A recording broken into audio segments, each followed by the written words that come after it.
was us trying to do an intro. The ghost. Yeah, this place is on. Okay, so this is our third podcast. Yeah. Our guest is Shane O'Neill, and he's been around martial arts for a long, long time. Yeah, I think from like 14 years old, he started Thai boxing in Cork Thai under Anthony Cork.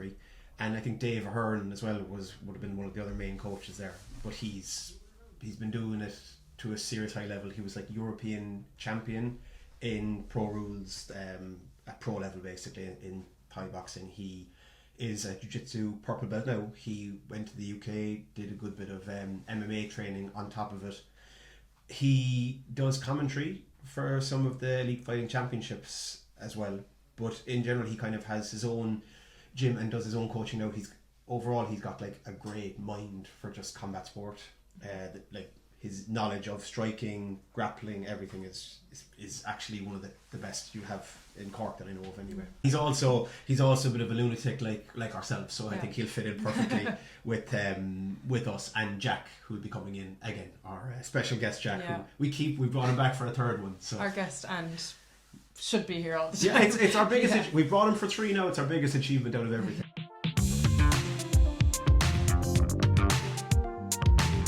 We need to assess the chair situation for the next one. Right. Look, yeah, we got through Barry and Brian in here, so I mean Shane's a lot more.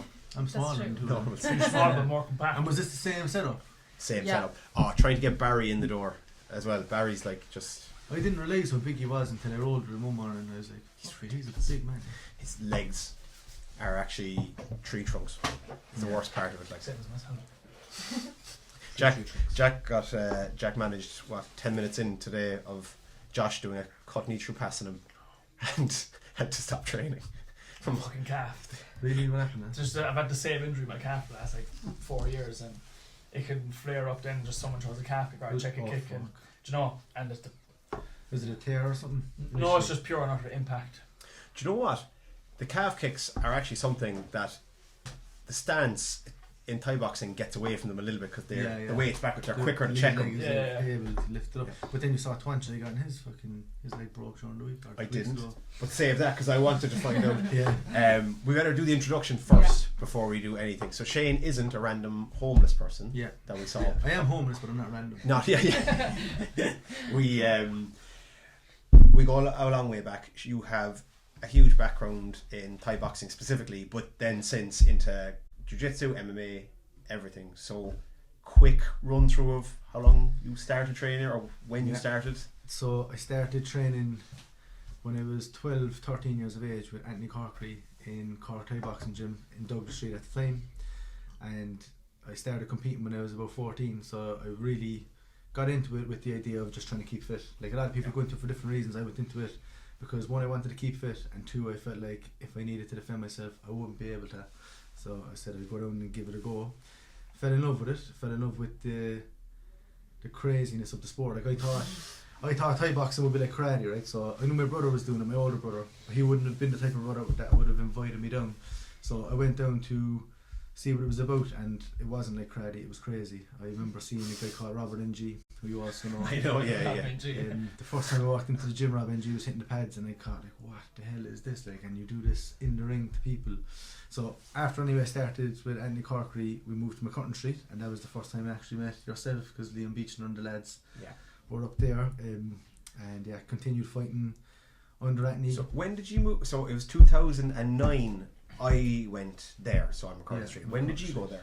I'd say it wasn't too long before that, so I think we were in Douglas Street 2007, so I'd say it was around 2007, 2008 that we went to McCurtain Street. No, actually, it would have been way before that, would it?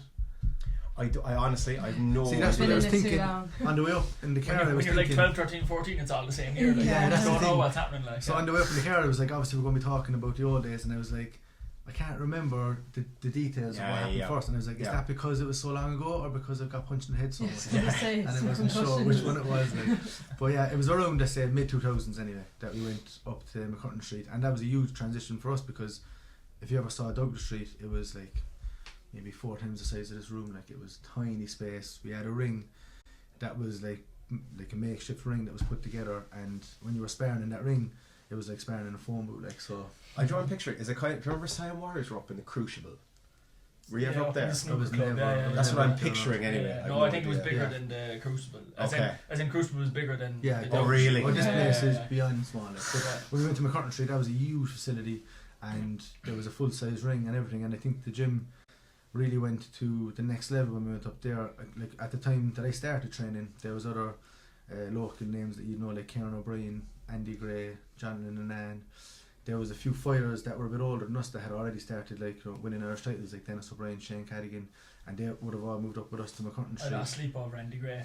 Did you? Yeah. Yeah, 100%. Yeah. As in the definitely. sparring session or Just he was all nice and sweet, and I was like, just get a nice little striking I did with Andy Gray, and I was up in like, McCurtain Street. he brought him up to Ballymactamon Street. Oh yeah, And I was like, oh, this guy's very nice and very gentle, and yeah. honestly, I never been winded so hard in my whole life. That's And what then you do to everyone he else. just kept That's Yeah, all, so man. I know, yeah, nice. he's Kept acting So as if nice, he's big mean, like. smile. And then Yeah. he just left in, and I was like, don't ever bring him back again. Yeah. I think Cork needs to know more about Andy. Andy, As yeah, in, yeah. people should talk about him more. Yeah, 'cause definitely. He was a nightmare. He was, man. He really, like, he was a great training partner though, because, like, the things you mentioned there, like, he is a super nice person and very, like, I would have He seen was a him. technician though. He Yeah, actually was, technician wasn't he? That was super, He was gentle. and he was, you know, he would have given you any bit of knowledge that he had. He was so, like, you know, a great training partner that way. But when he got into the ring, then, like, he was a menace, and he had great success up until he decided to step away from fighting. And I think that's why people probably wouldn't know of him as much now. Yeah, because he's- back then it wasn't after blowing up at all kind No. of martial arts or combat sports. No. in Yeah, Cork. he fought. I remember him and Sean Clancy, and that was it. He never fought after that. And Yeah. he was so good. He was so good. He yeah. was honestly, like there was, like I remember for me, I was training upstairs. I was training in jiu-jitsu. I thought I was doing MMA, and I wasn't. I was Yeah. training jiu-jitsu, Yeah. and then they were like, "All right, better do a bit of striking before your fight there, because clearly Aaron has no fucking clue how to do any striking."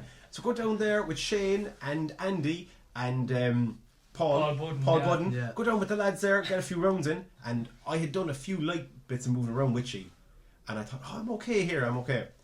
And honestly, I remember for you as well, when I first got in the ring, you were moving way different than you were with me out on the mats. Like, he was actually, do you know that kind of movement where you can just tell, like, oh, he's actually No, he trying. knows. Trying He to hurt knows you. it. And now suddenly I'm starting to have a stroke. And do you know, you're like, Scary. something's making me I've been think. found out. Yeah, and you start thinking like he's going to hit me out here, so I better put my hands out here or something. He's But definitely. in saying that, then after obviously you brought Jack in and started coaching Jack, and then like maybe that was probably 10 years later that I went up to Ballymactamon Street, thinking that the same experience would happen when I was sparring you, John Mitchell, and the lads, and I was thinking like, oh, sure, they're just these lads who are doing MMA, right? So they're striking. And like Maguire really still great. can't strike. No, you head kicked me. I was like, excuse you. I was like, fake humble, but you're fake humble. So the experience. No, you that's had, what he was thinking. He Oh, was thinking yeah, Maguire yeah, No, still that's can't what I was strike. thinking. I was like, yeah, and then I got head kicked, and I was like, where? So obviously the mistakes you made, you didn't pass them on. Oh yeah, you were rent free in my head. Honestly, I used to just get like the first while was just get absolutely battered, like Yeah, just completely outclassed, and then just be like, all right, next time just I'll go back up to jiu-jitsu to focus on my striking. Yeah. Next time, no, just try go a little bit harder. Keep the hands up. It's like, yeah, no problem, yeah. And But it's hard. Back then there was no MMA gyms, right? It was like I think maybe SPG in Ireland was probably the only one that was Yeah, doing definitely. the MMA. Whereas like Yeah. you had to, and you were great at that. Like you would have seeked out the striking. Yeah, and yeah. the go to everyone at their Yeah, best yeah, thing. yeah. Yeah. So like I was lucky there. Like the three of you, I remember your man Dennis. Dennis O'Brien. He was a bit older, was he? Yeah, he's I remember probably watching 5-6 him. years older, yeah. Yeah, I was scared of him. Yeah. When I wouldn't have gone near What him. age were you at both of you at this We're stage? same age. Yeah, we were Yeah. probably, well, like when I was in there, I was about 16, 17 when we were first in there. And then you just had these fellas, Dennis. There was some older lads. Was there a fella Connor or something that was a bit Conor older? O'Regan, yeah, he kind of, I'd say he was probably just coming to the end. when you Finishing as well. started, Because yeah. I remember watching him with the likes of E and Andy and stuff. And it was Yi against a senior adult. And I was like, if the lads are doing this to me, Yeah. I know they're with your man. I was You just did like, that to us, yeah, I exactly. was afraid to look these people in the eyes. Yeah, but that was great about that space at the time. Like obviously Liam Beechner was like, I got to know Liam not through doing jiu-jitsu but just through conversations, and he was also a really good coach, not just in jiu-jitsu, which I didn't experience, but in the conversations he would have. So I think he probably wasn't giving you the information you needed on striking, but at least he was able he to was prime so you good. to win and get a bang. No, which is good. we There's were nobody actually, better, like. There's they're nobody actually, better. we were so lucky because I could have walked into anywhere, right? Yeah. There was nowhere that did MMA.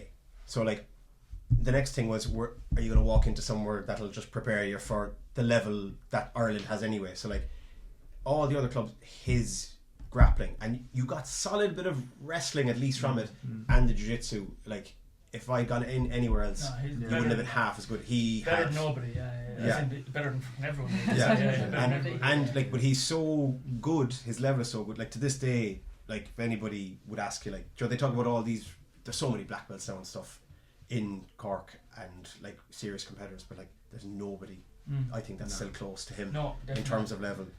And then he also, I always say to him, he's like a Roy Keane on top of it. Yeah. Where it's just like ready to just like, you're going to be in a heap of just sweat and tears in every session. Yeah. So like, no matter what, I was fitter and well versed in grappling than most of the circuit for MMA anyway. I rolled with him about a year ago, maybe a bit less than that. First time I ever rolled with him.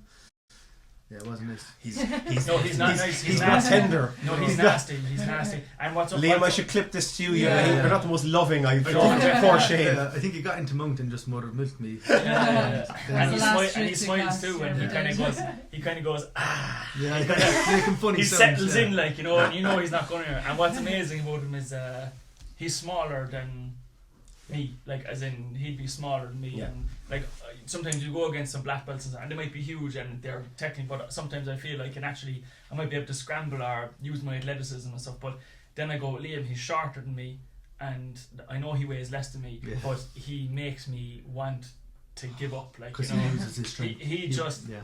he just makes me want to give up, and he puts me in positions where I'm actually smothered here now. It's unbelievable. But again, that's the benefit of having a coach like that. So fit. I was so fit, so haunted going into his class. But like with him, he's like the OG for me for jiu-jitsu thing. Like Anthony Corkery? Anthony started everything. Realistically, did it all kind of stem from Anthony? For Thai boxing anyway, he was one of the first Thai boxing gyms in Ireland. I think there was a guy in Galway, David Joyce, and then in Dublin there was Paul Kelly in Bridgestone. But like in Cork anyway, all of the gyms, or the majority of gyms I suppose, that have come in Thai boxing since then have some connection to Anthony Corkery along the way, which is cool. It was very so he had all of the original lads, which since had so we had, who were the lads that branched off then? We had Martin. So the original group would be Martin Horgan, Craig O'Flynn, Seamus Cogan, and from them. So we had Sitchapetch, we had Siam Warriors, and Seamus is out in Ballincollig at the time as well. I'm probably forgetting a few now, but obviously Derek Flynn, was he part of that? He was actually with Anthony originally as well. Yeah, Derek Flynn. So you he's gone off. So you have, like, that's the thing, you have like Siam Warriors, you had Seamus out in Ballincollig, who's meant to be a serious Luke to this day raves about him. I'd say, like, the technique that he had. Really good coach. And Derek then as well, he says the same thing. And sure, we were up. I actually started in Sitchapetch first before I did anything. You don't take boxing in Sitchapetch? I did, but again, like, it was just me hit some pads, and then I went up to this like underground MMA thing. Was that on the street when you first went? No, this was before that. Sitchapetch is in Blackpool, isn't it? Yeah, this was there was two. Do you remember the old gym we were in? Yeah. 2 doors down was Sitchapetch. Oh, was that where it was? And there was a huge fella, Anton. He was like a bear, and he was just. Oh yes, I remember Anton and Yuri, and he was like Yuri and Vlad and Vlad. So I was upstairs. 15-year-old. So you started with him? I did. I don't even know. I was just so young. I can't even remember how long I was there. It could have been 5 years. It could have been 2 weeks. Probably 2 weeks. As in, like, they kidnapped you? What you mean? They might have. Maybe have Stockholm syndrome actually. But I think that was one of the things that attracted me to the sport was Anthony Corkery, because he was like, you know, I remember going into the gym the first day in Douglas Street and being so fascinated with this man who could do the splits, and he'd just be like telling everyone, come on, just do it, and I couldn't, you know, get my feet to separate. And then a few sessions afterwards I was interested in the idea of fighting, so I just said to him out of curiosity, how long do I have to train before I can fight? And his response was, when I fucking tell you can fight. And I was like, alright. I thought he'd say, I can sign you up tomorrow. No. Did you ever meet him? I have. I've met him only a handful of times. And it's funny when he starts talking to me, I know for a fact he thinks he's talking to you. He thinks it's Aaron, you know.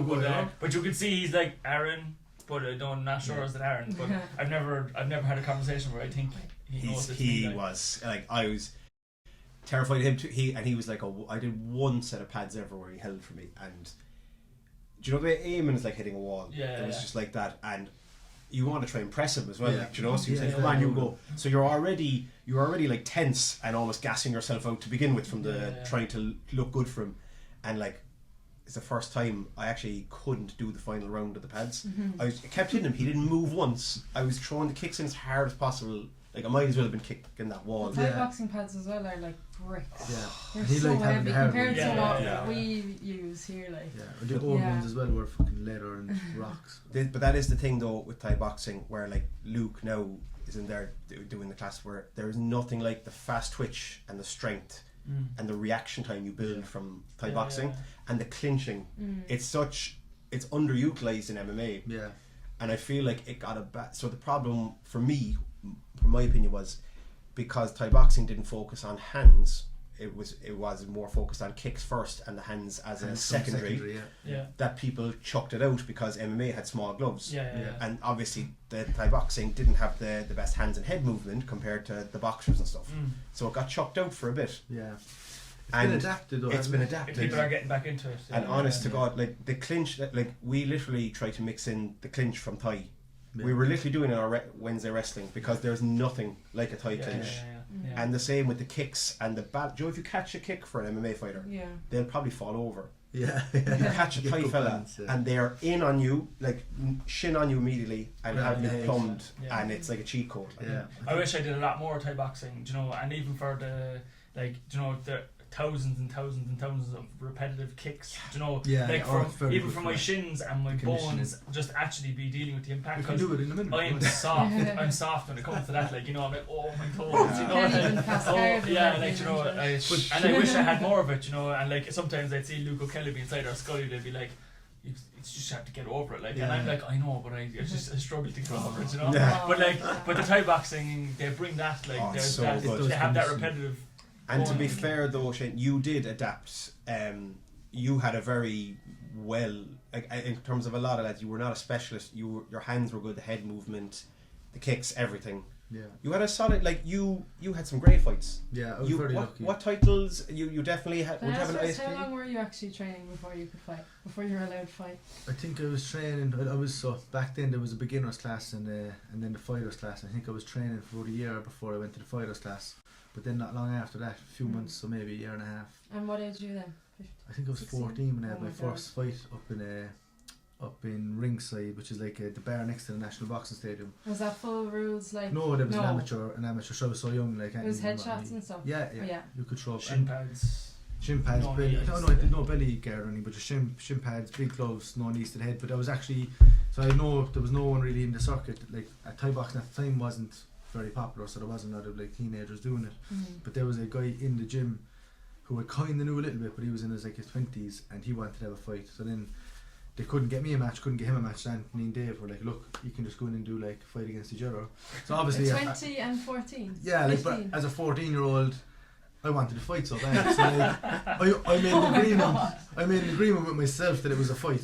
Yeah. I don't know if this guy thought it was a fight, and unfortunately for him, I took it very serious and ended up getting the win. But like, I think afterwards he wasn't. Did you beat pissed him at off. all? Yeah, but I think he was a bit like probably Exhibition. this is a kind of kid, thing, you know, like, I'm not Like gonna. Scrappy Doo. But at the time, I really felt like I won a fight. But looking back on it now, if I was in my 20s and there was a 14-year-old wanting to fight, you'd be like, alright, like I'm just gonna. I can't fight a 14-year-old. Yeah, Right? Thinking 14-year-olds can be It's awkward like- though. I have to Yeah. start all Yeah, the that's time true. next door. It's like you see those UFC guys doing those like charity matches and losing, John getting TKO. Yeah. You're man, just that to shame. That's exactly it. Yeah, but I Those actually had a like few of those charity fights. matches. I had a few of those fights because there was just such a small circuit for Yeah. like. So when I was 15, I fought my first pro fight, which was like no shin guards or anything, and that That's was only crazy. because Yeah. I kept annoying Anthony so much. And then he said, "If your mum says you can do it," so I went home and I convinced my mum to leave me do it. And I think that first fight I fought a guy in his 20s again from Scotland. You have to Oh question my your mum God. there. Yeah, yeah. That was very I negative. used to have to go She to still half. thought he was doing karate. She's like, I know she well knew. he's like, practicing his katas there. He's so But good. I was just like, man, I kept annoying her about it basically, and she let me do it. And I used to have to, so I had a fight again, like when I was 16, had a fight against a guy from the UK, and I remember, because like I used to have to go on the hop from school on Friday for the weigh-in. So I went to the weigh-in in my uniform, and this guy, he was from London, and he was like, I'm fighting no schoolboy, getting all like pissed off with the fact that he was trying to swap opponents, because Paul Budden was fighting one of his teammates, and the teammate was younger. But Anthony was like, you know, at the time I had like 6 fights, and he was like, Paul only has 2. Yeah. Like, you have more fights than Paul. Shane has the same fights to you. I'm not swapping the fighters. Like, we either fight him or you fight no one. So the guy was like, yeah, but don't blame me if he gets hurt and all this. Oh my god. And then I stopped him in the third round. I never felt so good. Yeah, I felt so alive. He deserved it. Like, That's a brilliant story. Yeah. yeah, but then that wouldn't happen again. No, I wouldn't. At all. So is this? Are we kind of halfway through? Like, at what point are we there now? We're kind of like When I was midway through the 16, fights so at that stage, or as in had you? That was your first time doing proper pro fights. I would say that was my third pro fight. Probably. Okay. Yeah. Okay. So again, like at the time, Martin Horgan was coming on the scene in terms of shows, right? So Anthony and Martin used to do joint shows up in Silver Springs Hotel, and that was the kind of venue at the time for Yeah. Thai boxing in Cork, and there was some great shows up there, like, and even Craig O'Flynn used to do shows up there as well. So I was 16, had a few more fights after that. I think I got to like 10 fights. Then I had my leaving cert, and my mum was kind of like saying to me, you know, I'd really like you to focus on this. So I said, I right, forgot about school. school was really good. Jesus, So 10 fights and you're not even. Yeah. Not even leave. That's Yeah. insane. I That's took a insane. year kind of out of fighting then, but it ended up being a bit more than that because I put on a little bit of weight, like 4.5 stone. You did. Like 4.5.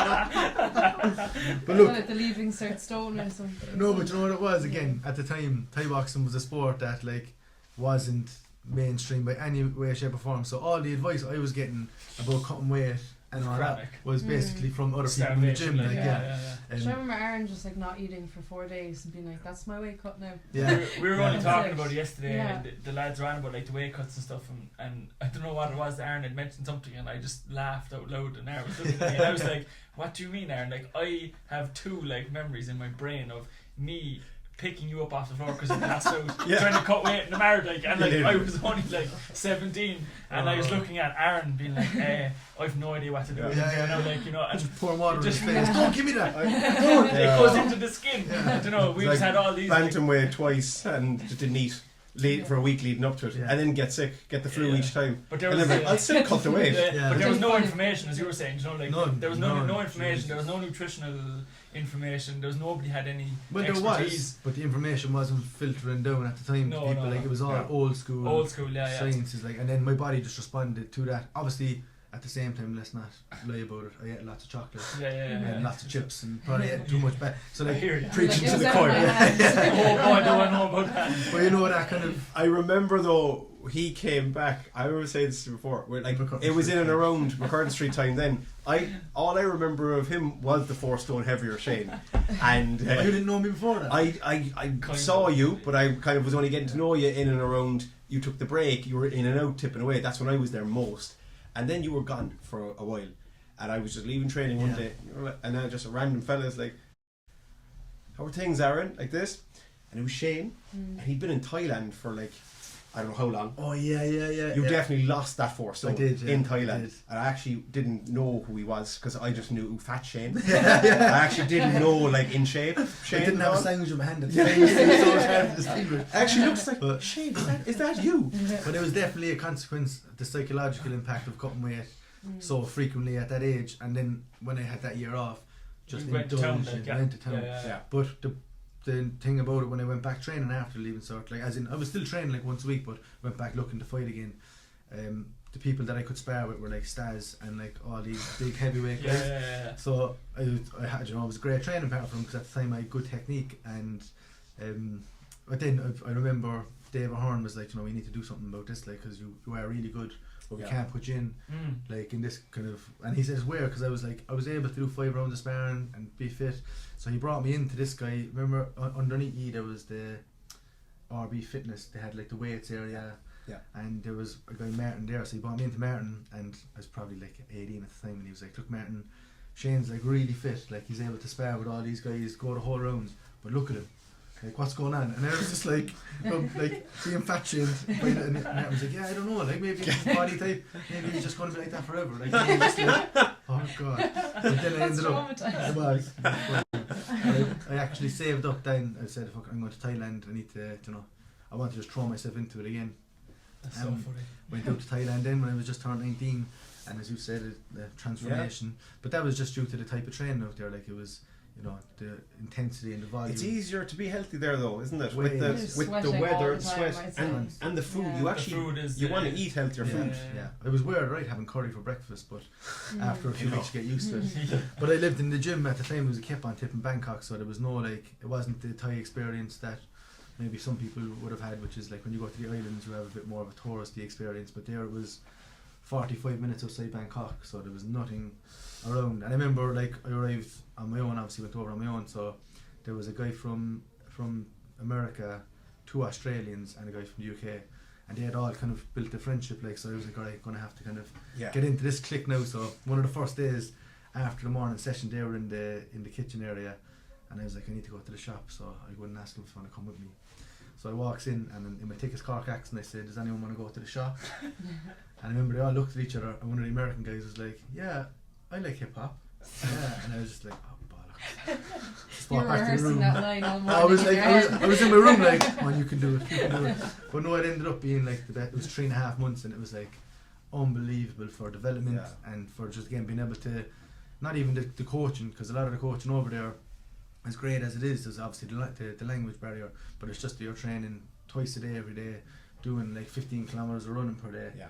And I'm surprised I didn't get in. I remember you were up a level when you came back. I actually do remember you had gone onto another Yeah, and it's level just in watching your training. the frequency of the training, obviously your sharpness, and I did, like you said earlier about like I wasn't the traditional Thai style, right? So I think you mentioned Thai boxing for MMA is like, it's a great striking art to be able to learn, but I don't think a lot of the reason it's probably dismissed is because if you look at like a traditional Thai boxing fight, it actually wouldn't be the best for MMA, right? Because they're very static, they're very heavy on the back leg, and they don't use their hands very much, right? So the fact now it's been, I think, like the influence of originally the Dutch kickboxing style, like Ramen Deckers and these guys that were like utilising their hands to kind of knock out the Thais. I think the Thais started to click onto it a bit more, and then as it spread across the Western world, like boxing was always a big sport in the West, right? And kickboxing in places like France. So now I think Thai boxing probably is the best And striking. it's art. 1FC, now that they're in 1FC with the small gloves. Yeah. And like the biggest nightmare I could picture would be someone like a Rod Tang who throws feints and has head movement, because honestly, once they, like, when you get the lads evolving like that, it'll actually be a nightmare, because they are so, like, the level they have of striking is just But you see premier. there now, like the likes of you know, Dakota Tacheva there now, just like Yeah. dominant Thai boxing Dominant. with the striking, but then like when it disengages, it goes back to like MMA feints, but then when clinch, teeps, like you know, it's good Thai boxing. Khalil Roundtree Jr. does the exact same. You know, he whips them up, so like they're using like such beneficial parts of Thai boxing in martial arts, but then being able to switch to boxing, being able to switch to wrestling, which is ideal because you can't just be a one-trick pony in MMA. Like, another really good one is Peter Yan, who's like surprised, and there's something you see him doing. He does that, and it's mad, But the only reason that part was ignored is because they're just following the scoring system. It's the same with kickboxing. It's the same with boxing. Like, they're following the scoring system, so they're going to ignore the other areas. So the only time it became a problem was when you're trying to mix everything together. And now you have, with MMA as well, you have people coming from the different areas. So like the boxers are starting to be a bit lighter on their lead leg, which they needed. They're starting to check the kicks. They're starting to throw a few kicks a bit more. It's definitely progressing. The kickboxers are starting to actually not bounce as much, because it's so tiring on the body to bounce for like a 5-minute round and then do 3 of them, and they're blocking. Just so like, it is getting to that point. And that is because of MMA, right? Because like obviously all of the weaknesses of the striking arts were, I suppose, exposed, so they had to adapt if they wanted to be able to go into a sport like MMA. Like, if you're a boxer and you train boxing for 10 years, like, you will have to change your style slightly to get into MMA. But no, I think so. Going back to the trajectory of that journey that I was on after Thailand, I obviously came back and you didn't recognise me, which was a good thing. And then I went on. I was very lucky then that Martin Horgan, in that period that I spoke about when I was fighting when I was younger up in Silver Springs, to when I came back from Thailand, Martin Horgan had started promoting on his own, and like, to his credit, he created an unbelievable serious shows. Honestly, serious shows. The fighters that he was able to bring over to Ireland, and the opportunities that fighters like myself were able to be able to fight on the same cards as like Sanchai and Pac Hornsone and Ron Grevy and people like. It was like a night out at the time, like, for people in Cork. Like, it was huge, like, you know, people would get dolled up to go up to watch the fights. So that was great, because obviously one of the other things that Martin was doing was trying to bring over the judges and the referees from the UK, just to, Ireland's a small place, and obviously No bias, like. yeah, that was the aim anyway, to have no bias. So I think then I moved to London a few years later, and I actually knew a lot of the guys in the UK scene due to the fact that they would have come over to watch the fights in Martin's show. So it all, I suppose the martial arts community is small even nowadays, right? People, like, you could go anywhere in the world and you could meet someone in the gym that someone that you've trained with. So that was a great benefit to me going to London. Which you were there for a few years. Yeah, you did. How many years? Well, 7 years actually. 7 years. So, but that was brilliant in the sense that, like, when I lived in Cork, even after I came back from Thailand, like, I was never training. I was always working alongside training. Yeah. But when I went to London, I started doing the one-to-one coaching in the MMA clinic, and again I got to just throw myself into it. Got to start jiu-jitsu properly because I actually had done jiu-jitsu a few times. My first time ever doing jiu-jitsu was in Douglas Street, which is surprising because if Anthony Cork saw it at the time, he would have But it was Kieran O'Brien Senior had started training with Liam. Yeah. Up in like Ballinlough, he was doing something, and like he came down on Saturday and he was like, "Oh, I started this thing jiu-jitsu," and we were all like, "What the fuck is that?" He was like, "Oh, submission grappling," like, and I remember he was like, "Come here, show you." So I was on my knees and he was like, "This is a triangle now." So he put his legs around my head and I was like, "Oh, Jesus Christ," and I tapped. That was my first time doing jiu-jitsu. Bit gay as well. It was very gay. It was very close to his crotch. Why you'd like I was like, "Can I go back in that, please?" Yeah. But I actually went up to eat in McCurtain Street a few times as well. But that was shut down quickly by Anthony. So I understand though, I suppose for Anthony, he saw it as a threat, right? Because he had these young guys that were like good fighters, and he didn't want us drifting off into other martial arts, and he, didn't see anything other than Thai boxing. But anyway, when I went to London, I'd escaped Anthony's grasp. Like a fine brand of pyjamas. But it was brilliant, being able to properly get into jiu-jitsu, be around. Your jiu-jitsu is actually very solid now. Thank you. Yeah, it actually is. Good solid. Are you trying to get at the moment? Yeah, he's actually. Bits anyway. Yeah. Bits. I'm trying to get back into it properly now, but I got my purple belt before Christmas. Glad. Where are you training? Down in Samson. So the reason I went there was my coach in London was Michael Russell, and he's like, he gave Kieran his black belt, and it's like Mike was saying to me, like, he's meant to be very good. I never saw him or anything now, but he's meant very, to be very fucking good. Yeah, unbelievable. But he was, and I was fortunate that because I worked in the gym myself and was there all the time. Like, when I got into jiu-jitsu, he'd be doing one-to-one sessions, and I'd be like, "Can I just be a body for your one-to-one?" And I'd just like, "You can do all the stuff to me." So I was getting one-to-ones off. Completely immersed in it. Like, exactly. And you had some big fights when you were in the UK as well, didn't you? Yeah. For Thai boxing. There was a promotion called Muay Thai Grand Prix, which was really big. It was in the O2, which was a class venue to fight in. And I had some great fights on that. And again, like, the exposure. They had done the work to make a really big brand, especially around Europe, and had got a fight of the year on that, won the European title on it. So yeah, that was. And then after the European title, I was like, all right. At that stage of my life, me and my partner Rach were starting to think about kids and getting a house, and I was like, I have no money. So I am a European. Joe is actually like being a European champion. Pro Thai boxing and everything, and it's such an amazing achievement, right? And then you just go like 30 yards down the road, and people are like, "Is that Jackie Chan stuff or something?" And you're really like, "No one gives a fuck. I have no money." And it's just like my whole life has been wasted. I'm still looked at like a failure. It's like so few people could achieve what you did, and I'm literally like, and you're still useless. Like, I actually had a very interesting experience when I first moved to the UK, and I played soccer when I was growing up with Greenwood, and one of my teammates, John Egan, he turned professional and he was signed with Gillingham. So I was like, "Oh, I'll go down and watch one of his games." It was the last game of the season, and after the match we went out for food with all of his teammates, and John was like, "Oh, my buddy Shane's a Thai boxer and he's really good." They're like, "Oh, what's that like?" And I was explaining to him, and John was showing him one of my fights, and they were like, "That's fucking crazy, man." They're like, "What's the training like?" And I was explaining the training to him. They're like, "What do you get? Probably how much do you get for a fight?" I was like, "Oh, like €300. They were like, "What?" And they was like, then going outside, the lads all had like brand new Mercedes. And And then, you know what I mean? Yeah.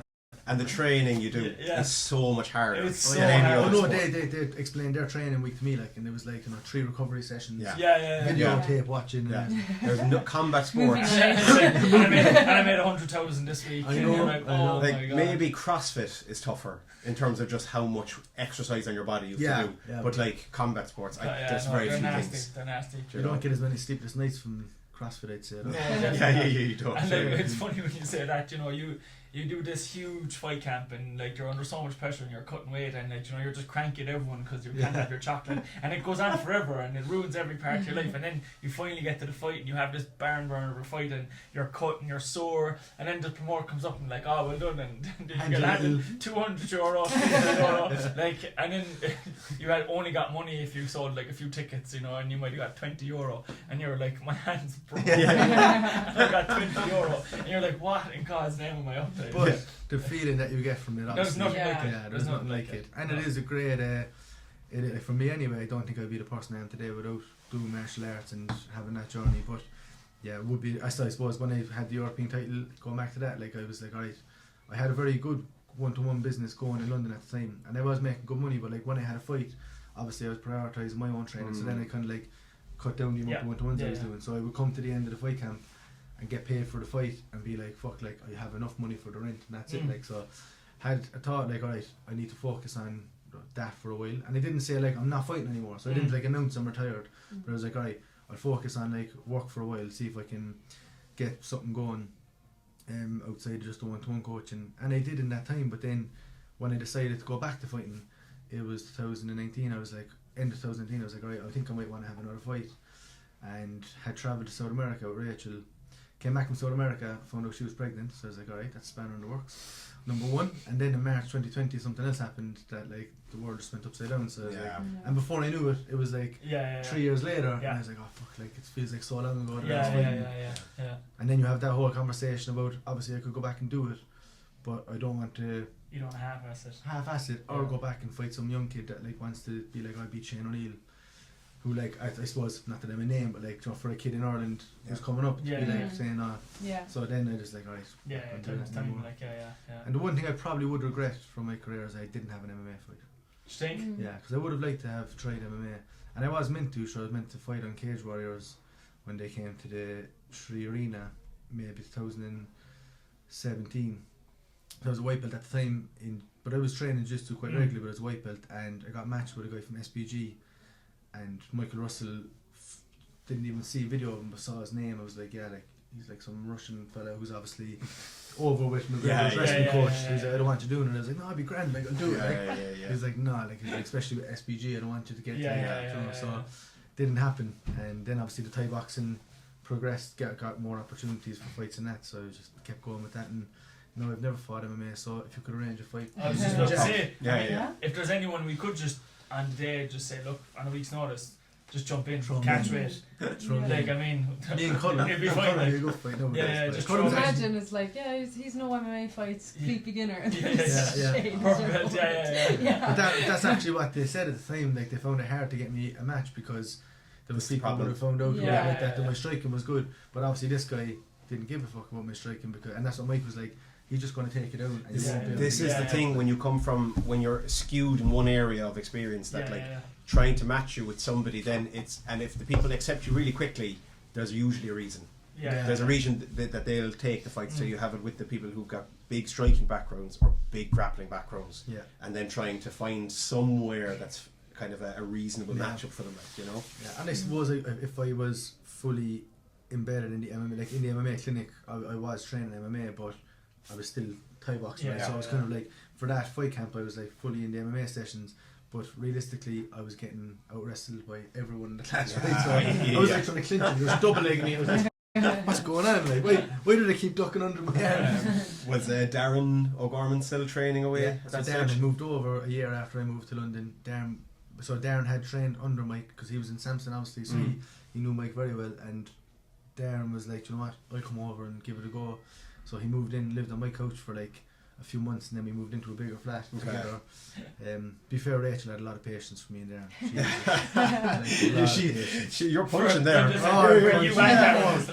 We don't deserve them. We actually don't. Fucking, like, we used to be training. We'd go to the gym in the morning, do our PTs, train, come home for like 2 hours, go for a nap, go back to the gym, do one-to-ones, train, and then like after a few months in the new flat, like Rachel came back, she was doing night shifts or something, like nursing, proper job, and she was like, guys, the house is a disgrace. If you're coming home during the day, it'd be handy if you could stay over. Like, no, Darren's probably going to give out to me for this because he was probably doing a bit more tidying than I was, but I definitely wasn't. And then It was all Darren, wasn't it? it was on Darren. It was all Blame Darren, him. yeah. But then we had a conversation. I was like to Darren, look, Yeah, you he's could such a probably get rat cleaner. that way, like. You know? Darren, if you're watching, it was your fault. You're a rat. No, we got together and we were like, look, we can probably get a cleaner for like an hour and we can nap. Yeah. So we done that. And after like a few weeks rest, was like, how come the whole house is spotless and your bedrooms are just messy? We're like, alright, we have to own up. We gotta clean it. It's too clean for a boy as Yeah, well. yeah, like yeah. that's Yeah. too clean. Like Spotless, that's like she probably had a toothbrush out and like nothing was left unturned. Exactly. No boy can do that. Like. But no, I don't know how I went into that story when you mentioned Darren. But no, Darren Yeah. came over and he. Yeah, you just Had- thought Darren O'Gorman, filthy fucking animal. Yeah. Nike bastard. Yeah. How is he getting on? He's flying over. He was so I'm more. Is like, he still over, is he? still over there. Yeah, I now. wasn't sure. I hadn't heard. it was more Darren like with Joe. I was like MMA clinic and like the different branch offs, but like he was so good at the time. I thought. Yeah, definitely, yeah. Obviously, when he was in the UK, then you're kind of only focusing on people in and around Yeah. Ireland Yeah. at the time. Like, yeah. But like, I always felt, even though with Samson, I feel like, Joe, if you get someone from Samson, you just know it's just. Going to be It's not an easy night. It's just it's going to not be an a easy tough night. fight. Like it actually is. Yeah. Like, No, it's not an easy night. They're game and they're ready. Like you know, they're they always were. always Like and they're always strong. Like in Yeah. all the areas, Yeah. and like, yeah, I feel like, yeah, I just remember him. He was in that kind of mode when he was over here. Anyway. Yeah, I think he was 3-0 when he 3-1 when he moved over. Yeah. Pro and. Was he pro by the time he went? Yeah, he was 3 months, so he'd obviously, I think, just before he came over, he'd fought on Bama against Gary Morris, is it? He has a gym now. Actually, Oh, yeah. one of the Yeah. recent shows. Yes, Morris. So that was his last fight before he moved over to London. Then he started fighting straight away on Cage Warriors because obviously Graham Boylan owned the MMA clinic, so he got there on Cage Warriors straight away. And yeah, I think that like it was great for both of us just to be able to have these great promotions to fight on, train full time, Yeah, work it's in nice. the gym. And obviously when I was there as well, there was a guy Darren Stewart who I was just so I walked on to his career, but like he was like, I think he had one fight in Cage Warriors and I was just got on with him, connected with him and asked him if he wanted to do any training. So he was training with Chris Carley, who was the kind of Thai boxing coach as well in the gym. But Chris was a bit older, so Darren liked to do moving around, like light sparring. I said I'd happily do it, so I got into Darren's coaching team through that. And after that one fight in Cage Warriors, he got signed for the UFC. And I was like, fuck it, this is brilliant. Yeah. But it actually wasn't meant to be going, so I think he lost his first fight, or he had no contest over in Brazil. He got turned over to no contest. Then he lost the next fight, and then he had a fight in Winnipeg in Canada, which is basically a freezer. It's just like, that's the only way to describe it, as a freezer. And I think Chris couldn't go. Not like our plush. Warm room here. And that's why we're Why are you wearing your jacket? Yeah. It's like a song. I'd The like rad sleeves turned done. off. Yeah. There's no heat. Why did you Oh, yeah. turn it off? That's my leg you just touched. Oh, sorry. Have you had it turned That's off fine. this whole That's time? fine, So, let me consult the list here, right? You did mention who are the relevant top Thai boxers in the world right now. So Let's in say the world- Thais first. So Is Tao and Chai still? yeah, like Tawanchai, like I suppose Thai boxing has a few different. Like it would have always been before, maybe the last 10 years, the Lumpini and Rajadamnern champions, which are like the two stadiums in Bangkok. If you were the champion of them stadiums, you were the best in the world at that Okay. weight. And a lot of the Thais would have fought only on that circuit up until they were in the early 20s, which would have been the end of their career in Thailand, right? Because they start fighting at like 10. That's their 600 fight. Yeah. 20, like, And then once they reached the stage where they could no longer compete maybe on that circuit and they want to make some money, they would branch off and start fighting elsewhere in the world. But now things have slightly changed, I suppose, where you have like one championship and you have actually the rise of the Western fighter. Western fighters are now a lot more competitive with the Thais.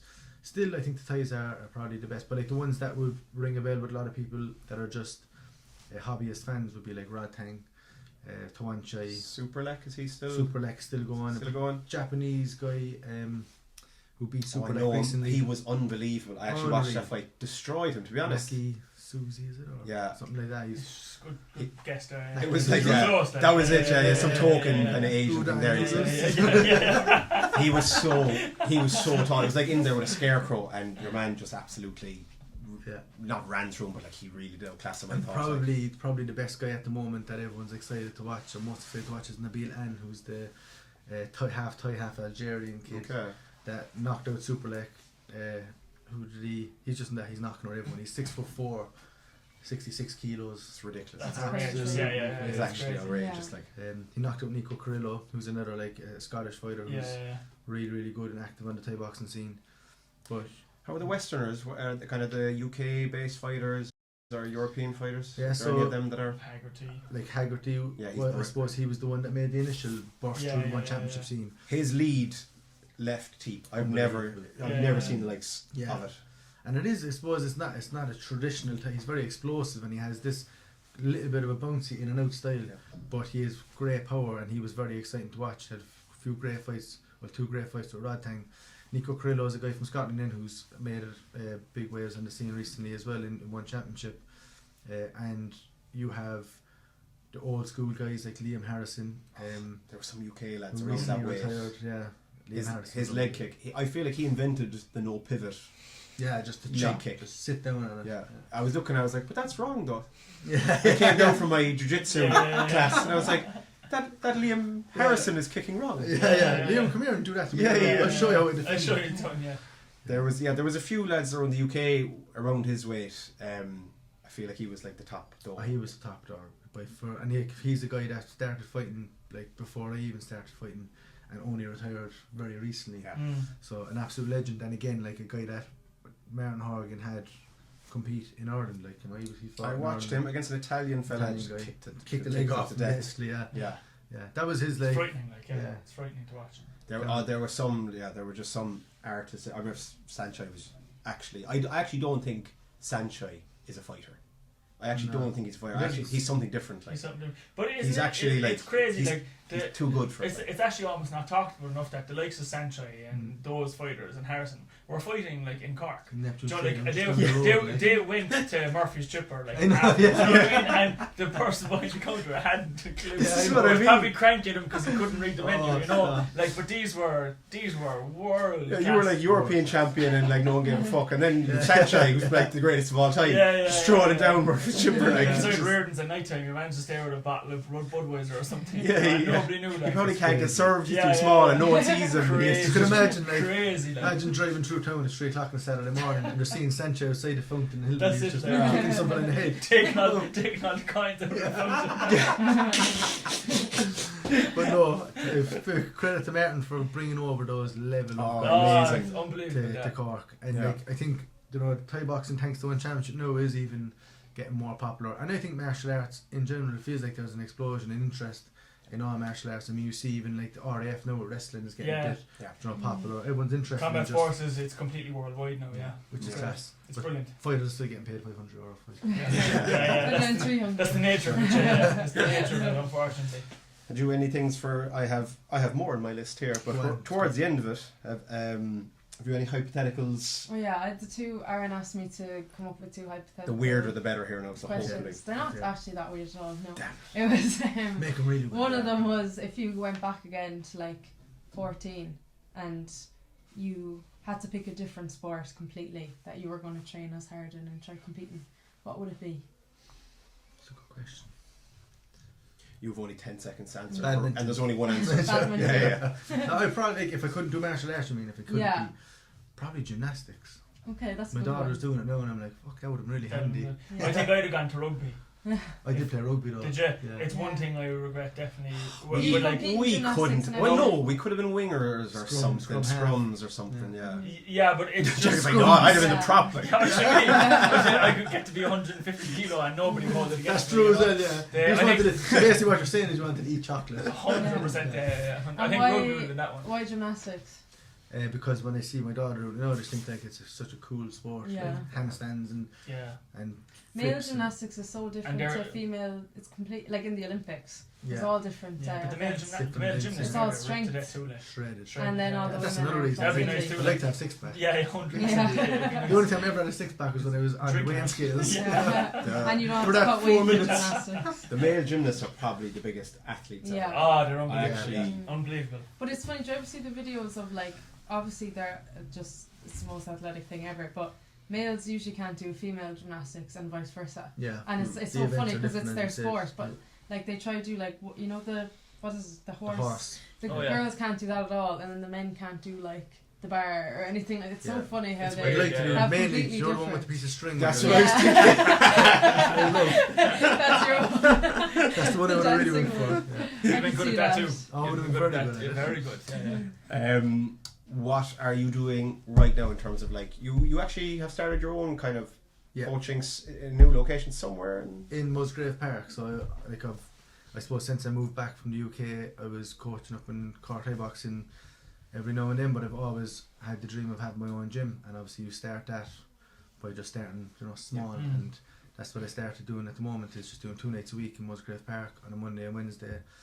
Bought some mats and I can keep them down there, which is very handy, and I was surprised with how fast, I started in October and it actually was very busy October and November, but then quieting down December, people started drinking and going out for work. That's true. You Yeah. But it's included. picked back up, me Yeah. included. Happens the best I of didn't us. turn up from Shane actually cancelled the class. Yeah. They were all there. Shane just never showed up. He put in a poll and everyone said yes, and he was like, "Lad, sorry, ice on the road." Sorry, lads. I'm only 3 minutes away, but I can't make it. So no, I started, and I'm still working with a company that I started working with when I was in London, which is a company called High Realities, and what they do is basically corporate workshops about like high performance and martial arts, and it's really cool that basically we do like a beginner's Thai boxing session with these corporate people that are on a leadership program, and we say some really cool bridges between like high performance in sports and the workplace, Yeah. and they're buzzing. Say a out. few Yeah. like Yeah. sentences that are Yeah, like literally. pretty smooth. Look, Yeah. I just read a dictionary before I go in there and just have these words. And Full Yeah. sentences. Yeah. Dendro chronology. But it's mad because they're teaching them jab crosses and kicks and elbows, and they're just like, "This is amazing." Yeah. it It's is. true though. You actually don't. You do. You forget how far you've come Yeah. in like after years of doing martial arts. Like we do this with the coaching kind of. We do the coaching talks with coaches that like we can't even fathom half the time that people don't know how to keep their balance anymore. Yeah. Or you do a drill and like you have to explain to people like don't close your eyes when someone punches. Yeah. Like actually, if you turn your head and do this and put your hands out, it won't block. Yeah. Whereas you forget that that's how we started.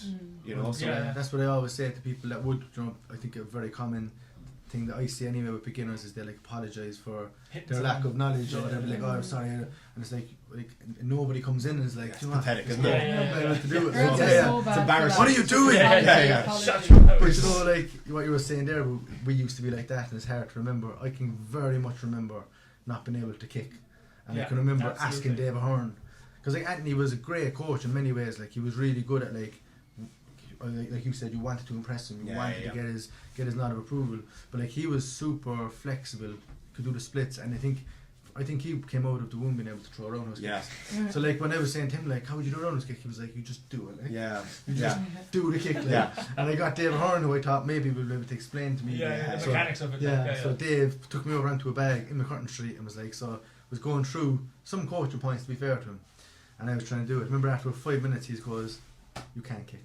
And I was like, fuck. So I remember that disappointment, and now that I actually can kick, I like, look, I just don't ever want someone to have that feeling Yeah. you just can't do it, because I genuinely had very bad like athletic foundations. I wasn't very flexible, wasn't very fast, was a bit pudgy, as I said. So like you can build yourself into anything. Definitely, yeah. Especially with good coaching. Yeah. And just recognising that what for me might have been a 3-step move, an athlete comes in, it's a 1-step move. Yeah. It could be a 6-step move for someone is, and like Yeah. it is. But Everyone's it's so different, good like, with yeah. different styles as well, because I see people come in and they'd be, I wasn't athletic at all when I first What? came. What? And but Do you know, then people get so awkward, and then it's like, then they're even harder to spar, because you're like, do you know when they actually kind of refine their style and stuff, but then they still have that awkwardness about them, and it makes it tough to like guess what they're about to do next. Coming in like, So it can be an advantage then sometimes, because Yeah. they don't follow the rules. Lucas Duplessis was the most famous thing. I actually watched him against Sean Strickland, and honest to God, if you removed all of the lights of the UFC at the time, Yeah, you think it was in amateur, sports hall, like amateur Thai boxing definitely. fight, because it was all striking at the time of their fight, and it was like so against the grain. Weaponised awkwardness. Yeah, Yeah. Isn't it? Yeah. Like they don't know what they're gonna do No. next either. He actually said that, and things like Yeah. people like, "Oh, what are you going to do in the fight?" And Duplessis was like, "I don't even know what I'm going to throw. Like, how are you going to prepare for me? Whatever. Like, I don't know. I'm not in control." I always say we always talk about, remember Luke Daly used to train with us, Yeah. and he used to do things in grappling that were really awkward kind of thing. But we always say, like, there's a million ways to do something wrong, but you don't know which way I'm going to do it wrong. Yeah. It's so true. Like. And Luke Daly would actually, he's a perfect example. He'd catch people in some weird grip, and he'd absolutely pin them, and he'd just TKO brilliant training. trick, And then Evan would be like, oh my god, I've never seen that before. And Luke would be like, me neither. He's like, it's my first time ever happening. And then everyone's like, what? What do I do with that? So some people just know how to fight, right? They they don't even need to be necessarily coached too much, right? Just put in there, and they'll do the it. scramble and What's the name of like Legacy martial arts? Instagram, Facebook. Yeah, Instagram. We're not actually. No, I don't think it's on Facebook. Yeah, Facebook. Instagram. It doesn't really exist anymore. Legacy martial arts. So for all three Twice a people week, who are going to watch this later on, I get a big audience. I'd force my grandma to watch Is it it. predominantly Thai boxing? Yeah, all Thai boxing for the moment anyway. We'll see what the future holds, right? So, class. yeah. And that's just, are you But anything to do with? You had 2 questions. Oh yeah, my Ask other me one one. was he always cuts across. Sorry. He's unbelievable. Yeah. We're working on him, Shane. We're working on him. My I'm getting other there. one was you said you have 2 daughters. Yeah. Would you Which be one's happy your if favourite? Would you like them to fight, or if they came to you saying they wanted to start fighting in Thai boxing, how would you? I've actually signed them up for a fight next week. To both of them. They have to fight right now.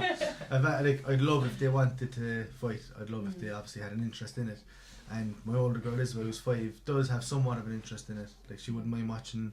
She'd watch 1 or 2 fights with me if like UFC or One Championship was on, and then she'd get fed up. Or if she comes training, she'll do it for like 5 minutes and actually have good technique, and then she just want to play a game. Do a cartwheel or Yeah. So something like that. but in terms of competing, that's a different story then, right? Yeah. Like if she actually wants to do it, happily have her do it. But if she doesn't, I'm not fussed either. As long as she wants to train, just to be able to beat up some boys if she wants to. just gain confidence. Yeah. Too. Yeah. For sure. Honestly, like I think it's very important for everyone, but especially young girls to be able to defend themselves. Oh, Definitely, sure. and have a solid foundation. Just even if it only buys them a minute or 2 in a situation, you know, it's huge. But that's the thing I say to parents. parents when they ask me about like the best. Like I have sometimes parents will say like, "Oh, what's the best thing to do for self-defense in terms of like what sport would be, what martial art would be?"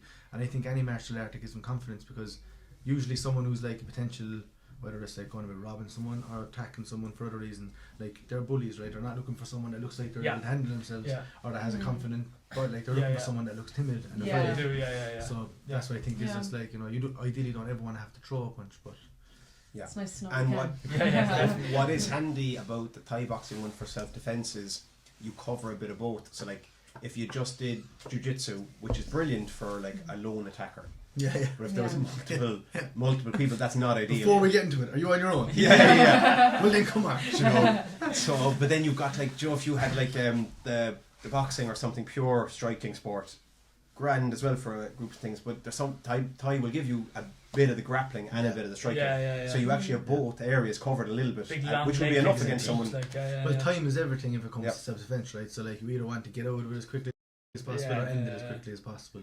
So elbows are great because like distance, you know, you don't want someone to come near you, and if they do come close to you fast, like first thing would be being able to grapple somewhere, right? But before that happens, having a nice elbow. I always remember. Do you remember Wayne Cambridge? It's just implanted in my brain. Just he said this comment and story before to me, and it was just like that. He was like, you know, sometimes things can kick off, and a lot of time it's on a night in the town, you know. And, you know, if someone's about to kick off, usually people that are kicking off aren't comfortable fighting. You know, they're just trying to intimidate you.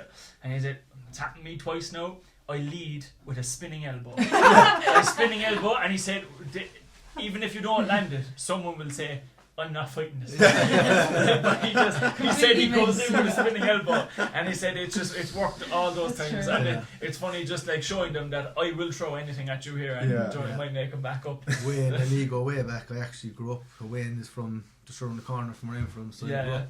And Wayne was always mad, man. It was great to see him get into the Thai boxing though and actually become quite good at it. He was, He had a name for himself. Great fights.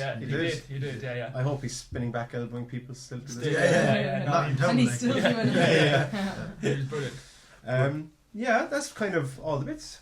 It was a pleasure. We had a tough time. We were all so bad at organising this we one. probably planned this about 4 or 5 months Hang ago. on a second, but we know like. Well, Yeah, yeah, I have no part in Aaron this said number. it. I'm like Yeah. Shane. Yeah. I'm just. 2V, right? Yeah. I'm just, Yeah, It's that's actually true. Aaron I'm just who an does the innocent. planning. I'm an innocent bystander. I'm the technical support. This is our third one. For the first, But none of them have been posted. we're going to rattle them all off. But Yeah. Jack, we didn't tell Jack we were doing a podcast for the first one at all, and we What just did you think was happening? Like, They just said just go to the gym this time. a car Very a nice. car curling quick TikTok where you hit a sliotar and the hurley. Oh, And they just said a it quick was a thing for TikTok. TikTok. Oh, okay. So he rocked in here with a hurley. So I'll just record. He was raging. He was right. It was so risky because I was like, he might actually just like, never come back. But we was like, just for the laugh of seeing his reaction. that is Took brilliant. the I'm risk. glad you're here. Yeah. Make Yeah, you feel more comfortable. no, I I'm wouldn't- comfortable with you. I wouldn't feel safe. Do you know my kind of low key dream is if myself and Shane we can go along a slow progressional career of commentating on fights. Mm-hmm. Yeah. Like, You need to get on the next we UFC, get right? on it, Yeah. if I Yeah. could just be On the next commentating, but it's nice to be up the corner for the fights too. But Yeah. But you can do both. Just Yeah, be yeah, like- He'd be yeah. brilliant. He'd actually be a I great think commentator. Would you commentating. actually no, be interested in I'd love to commentating? commentate, Yeah. because being on the camera, I'm not really too interested in, and recording things, but Yeah. commentating Yeah. is It's just brilliant speaking, because it's great to watch fights Yeah. and being able to talk about them. Yeah, that's why I actually think it is really. It's amazing to be so close to the fights. Yeah. No, but I think I always feel, especially, I suppose I feel really, I feel confident being able to speak to what's happening for the most part. Definitely. But there are times in grappling exchanges where I'm like, I'm going to say something here now that I think is happening, but there's a chance that Yeah, it's not what's happening. yeah. But I'll say it anyway. No, but it is good though. You can see from when you're there the subtleties of like in most of the positions you can tell you have an in-depth knowledge that you've been in these scenarios as I well. hope so. It is Definitely. good. You Oh, do yeah, but notice even, it, like. even it's like even if you don't know, you'll talk about it in a way where you're like, there's something going on. Yeah. So like, you're, for the casual person, they're like, okay, they're intrigued. But like we had to, case in point, we had a fight. One of our lads was fighting, and they were fighting someone else, and the guy that's fighting with us had a more awkward style, right? But the person he was fighting had a more like fancy style, like just more attractive style. But when it came down to it was actually our fella actually was the only one who actually threw any shots and landed a couple of shots. But then he didn't look as good as your man. And I was like, you never know with judges that they'll just see the bouncing and the movement and the it looks feints. nice. And I was just like, I told him as much as like, we can't afford to leave it with the judges just in case. But looking back on the commentary, you were picked up. Like, most people mightn't pick up on it, but you very quick were like talking about the nice movement around, but he hasn't actually done anything. It didn't fool you. Smokes and mirrors. It was. No, because So- I did the judging course. I was interested in going down to reffing and judging, and I remember I got in trouble for 2 events I did in the judging because, like, Took a fiver for a win. they were saying you have to prove why you gave someone the 10-9, landed this much, this much, and but I wasn't. I had nothing written down because I was watching. But like I was just watching, and I'm like, this person's obviously winning this fight. Like that's a 10-9. Like there's like a 10-9 is a 10-9, and if it's a 10-8, I mean you don't need to write anything down. And I was always watching, and I found that I was always just like, that person clearly won. That, and then if it was really close, I might have to go, oh jeez, I left the thing. But like it's very rare. It's a thing, and I was getting in trouble because then I threw a round of I did a 10-10. I did a 10-10. You're not meant to do that. And you're shit, and they said like a 10-10 exists. But they You said have if to you're a agree. 10-10 on my show, you'll be like, I'm never having you again. There's no such thing as a draw. And it's like, but you can't just like I just don't Fight is a understand draw, judges like I'm coming from a fighter's point of view. They were, like if a fighter's got into a round and done a good enough job where it's really really close and it could be a draw, why just go with one just for the sake of it? I know. Because there's another fighter in there who's done a good job to get a draw. And do you know what they'll say there? It's like, but there's a difference. One of them might have thrown one extra jab. And they're trying to. And But that's what they have any, meeny, money more for. Yeah. Exactly. So, but then I was like, do you know what? I was kind of like, there's a lot of people who were judging, and I get involved in that, and I'd say I'd get more cross. But then I was like, I actually think commentating would be. Yeah, judging has a lot of. It's a I hard just- job. I just think I like do think the commentating people would be my that thing. say that though, because draws they do exist. I think the people who try to minimise on technicalities of giving away. Yeah. I would think more often that they probably weren't in fighting themselves. Yeah. 'Cause No, then like a 10-10 is it's going to be extremely rare. Rare? I mean, It's gonna be gonna so rare. extremely, It extremely will be. rare. But Yeah. like you can't just turn around and say, because this person got forward pressure for 5 more seconds or 10 more seconds, or Nice. do you know, Yeah. like Yeah. that What's that doesn't mean about? your man lasts. Like, you know, he's fine. You know, they're both fresh. And But it's lousy. it is lousy because Person that there's, you- as you said, like there's another person there who did a good enough job to stay safe. They did a huge fight camp. They cut the weight. They did a great then job you're to be giving in them the a loss game. just because You're you just have giving to. a loss because you have to. Exactly. Yeah. And I thought Yeah. the judging was kind of like, it was a bit skewed. So I'm just going to not make it. Try And you make a give difference, draws, just go but commentating. draws exist. They exist in other sports, draws. 100%. And they do exist in MMA. Yeah, so they like do, I don't know why The it's, promoters don't want they it. hide away Yeah, from it. yeah. Like. They don't. The promoters don't want it. Yeah. They And then definitely you have don't. people who are afraid to give 10-8 sometimes as well. So Yeah. that's the other thing. Yeah. I actually, just while we were speaking earlier, I forgot to mention the story that came back to my mind. One of the the first time I ever got taken down was by you. Do you remember what it was? No. I don't remember. No idea. So one of the times that you said, like, I think you were preparing for an MMA fight, and Liam was like, "Oh, do you mind if you do a bit of striking my arm?" And he might enter on some takedowns. I might enter you. Enter me. Yeah. He might enter you. Is that okay? Yeah, And I yeah. said, "Of course." It's I like, love yeah, it's it. not the first time. Yeah. Liam, you have to catch up. We can do this. But I had this understanding of takedowns as like Thai boxing sweeps, you know. So I Oh, was yeah. like, no problem, you know. I get it. And I remember then you were just moving around with me, and he just goes, "And high crotch iron." And I, was like, and I just felt a forearm rubbing off my bum. And I was like, "What?" And then I was up in the air, and I was like, "Oh!" And you did place me down fairly, Jenny, to be honest. But then I hope so. the same situation happened afterwards. I didn't speak of it to anyone because I was embarrassed. But You got Greg, crashed. yeah, I got You my swam crotch. But Greg Hart was asked by Liam to go up and help Brendan McGarry.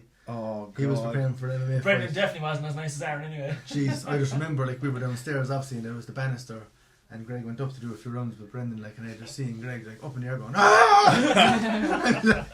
Oh my God! Do you know the way like more people should know about Andy Gray? Like more people should know about Brendan McGarry. Yeah, Brendan definitely. McGarry. Do you know what I mean? I was only talking about him the other day because I was talking to someone that I coach in Thai boxing that trains with Peter on Ballincollig in jiu-jitsu, and he was saying like, we were speaking about someone who's unassuming, and I was like, honest to God, that's like the most unassuming individual I've ever met. Like I lived in Barrack Street, Brendan lived on Bandon Road, I think, or he lived in that area, so I'd often see him walk down Barrack Street, Bandon Road area, and like he'd have his rucksack on his back, like, and have his glasses on, and he'd just be walking away, and if you were going to rob someone, you'd be like, this is the guy. Yeah. This is the guy. But do you remember? Both your knees would be gone. Oh. Do you remember when we started training up in Ballymac, Soho nightclub? All the security was Peter, Richie Gorey, Yeah. Brendan McGarry, and there was Ollie Collins. So like they were all like It's like Fortnite. scared. Yeah. And it was, Yeah. it was funny because they all. I actually think Soho needed to be sued for entrapment at the time because they always put Brendan And down. Karim was there as And well. Karim was there, yeah. And they put Brendan always down the alley on the side of Soho at that door. By himself. And so Where no everyone, one would hear the everyone would come to the front door and see like Ollie Collins, Richie Gorey, Peter Wisnia, and they'd be like, "No, we won't chance them. Yeah. We'll go down the side alley," and then they see Brendan like, Yeah. and then you know, knuckles touching the floor like, and oh my God, they would have an awful night because they'd chance Yeah. Brendan, and Brendan was probably the one always Oh, getting he was- in the fights like. He you was know. probably the handiest He was of all of them, exactly like, he you and know. he would no problem. He might be the world's most dangerous man. Dangerous man. Yeah, He that's actually why might they kept be. the wheelie bins down the alleyway though. So there was big Yeah. you Yeah. throw the You ball in. in the boy. So at the end of the night then you wheel him up. myself, I always, like myself and Brendan always like would bond over nastiness, and I'd not have like a nastiness about me that I'd enjoy the fun of it and the thought of it. Whereas Brendan would come to me and like, I started doing this thing and I'll show you, and I was like, what? And he'd do things to me there. I'm like, that's one of the nastiest things I've ever felt in my whole life. And he'd happy out and he'd walk home. He's still training away. I he assume, still up in gets BJ in and Cork. out, yeah. Still gets in and out. Yeah. Well, I'm glad I put you down gently with that. Yeah. Anyway. Yeah, I don't want to go too rough, no. No. But No. it was more the initial. It was the entry was the kind of more Yeah. confusing part. Feeling the arm. I have high crotched many a man, Yeah, I imagine. you and have. I plan to not stop. Yeah. Do you know, It's a great take. long may it continue. Yeah. Get in. But look, Yeah. anything else you'd like to ask me before we finish up? That's about it, really. Do You you have know. anything you'd like to ask? Well, I just feel really nice to be with all the Maguires. Well, most of the Maguire siblings. Oh, pleasure. Yeah. It's Pleasure. really No, nice. thanks a lot They're a for great coming family, down. great people. Yeah. Thanks for And having from the And north side. we're Norries. I was surprised, yeah. The least Norries you'll ever. We're least not. Norries We're you'll not ever really meet. Norries. Yeah. Like we're not. We Like- speak proper. he speaks French, this fella. Yeah. Fucking pulled it out Weirdo. after the last show, speaking to Jody McCarthy's opponent. And I was like, oh, he's just messing, is he? He's just like pretending he speaks French. Then she started speaking back to him, and I was like, oh shit, he's actually understanding him. I know. I just got lucky with the topics, to be honest. Yeah, it brought Yeah. back all the He learned has off a stuff. French orals, yeah. Yeah, Oh, he yeah. was just telling her A his, little bit. what he Oh, studied yeah. at school. Like, He's written I there go about to the yeah. I go to the cinema the weekend with my friends. If she followed up with any other question, I actually would have had to go to the toilet. Yeah, that's it. I have to go there, sorry. Yeah. But look, guys, Right, thanks so Thanks, much. Jane. Thank you. Have a great weekend. Thanks for Nice. God bless us. Thanks everyone. God bless us, everyone. Hello to our-